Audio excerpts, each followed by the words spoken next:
天氣潮濕偏熱，呢啲都助長咗蟲害同鼠患嘅滋生。究竟我哋係點樣幫大家解決問題嘅呢？即刻跟我哋去睇睇啦！史維沙嘅滅蟲方法主要係焗霧、噴灑同藥餌嘅，最後仲有特別嘅方法，專門針對某一類型嘅小動物。藥餌嘅方法主要係針對曱甴、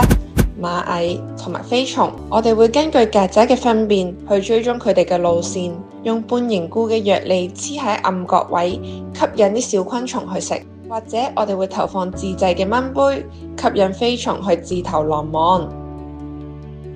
呢個方法嘅好處係喺店鋪嘅營業時間都可以做到，而焗霧嘅方法主要係針對飛蟲同埋曱甴，係一種將殺蟲劑霧化達至空間滅蟲嘅方法。焗霧機將殺蟲劑變成微細霧粒，令到藥水可以深入大部分嘅罅隙，殺死害蟲。用呢個方法需要夜晚或者店鋪休息嘅時候先可以做到，而且需要事前保護好食材同埋餐具。噴灑嘅方法主要針對跳蚤、衣羽呢啲蟲害，溝好嘅殺蟲劑會噴灑落去地氈以及廚房同廁所嘅去水位。